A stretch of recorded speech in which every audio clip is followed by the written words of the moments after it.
going to refrain from targets, but in 2016, do you expect the markets to be, by the end of the year, much higher than where we are currently? You know, you should not believe a word of what I say in this answer. Nor should you when you ask this question to other people and they tell you, however good the expert is.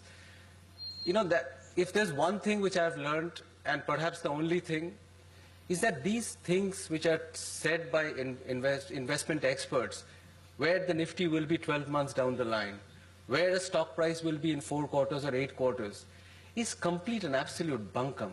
You know, there is no way in the world you can predict these things, because, and you just go by... But we are standing on this side and they are on that side asking us for direction, right? So what kind of direction would you give them? I think the starting point should be we should not misdirect them.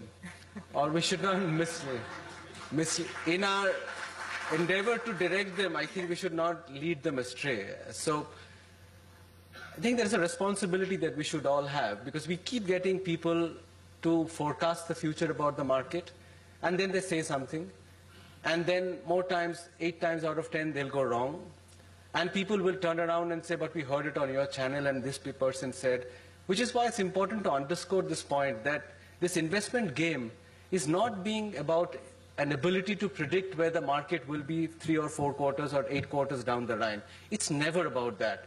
And I think that is the most important lesson for most investors, that the 2 things you must focus on, and the only things that you can believe. And it's not because I am a great investment expert, but having seen how people make money, I think they basically get 2 things right. One, either is a business a good business? I think there's a reasonable chance of you predicting whether a business that you're analyzing is essentially a good business or not. And the second thing that you can also predict to a reasonable degree is the valuation at which you're entering that business. Those things are the 2 most important things. Now, to say that the price of this business will be X in 1 year's time is an absolute impossibility. To analyze so many moving parts, like what the FIs will do, what the Fed will do, what the EU chief will do, what our RBI governor will do, what managements will do, and where markets will be at some point, therefore, it's just not possible for anyone. And you should not spend time doing that. All you should focus on is to say, is my business a good business, and is it doing well? Monitor it regularly.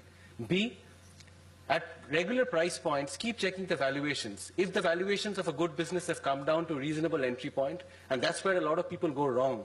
They get the business right, but they enter at the wrong price point. So I would say that these 2 things are the most important things. You get your valuation right when you're entering, and you get the business right. And regardless, if you're patient and your horizon is reasonably long, regardless of what the market does in the near term, you will end up making a lot of money. I think the one thing which I regret in my career as a business or television commentator is that we've played our part in leading people to a very short-termist, predictive kind of a mindset for equity markets. That is not the asset class. I think we've played our part in telling people that listen to chartists because they'll be able to tell you what the market will be tomorrow or next week. Listen to analysts who can predict where the market will be in 3 quarters' time. And I think that's a mistake. If I could do it differently in hindsight, I would have done it differently, because that is not how smart investors behave. Yeah. They never tell you that the Nifty, my investment in this stock is predicated on my Nifty target of 9,500 in 2016. If they did that, they would never make money. Okay. But amateur investors make the mistake of doing that, which is why they don't end up making a lot of money, unfortunately.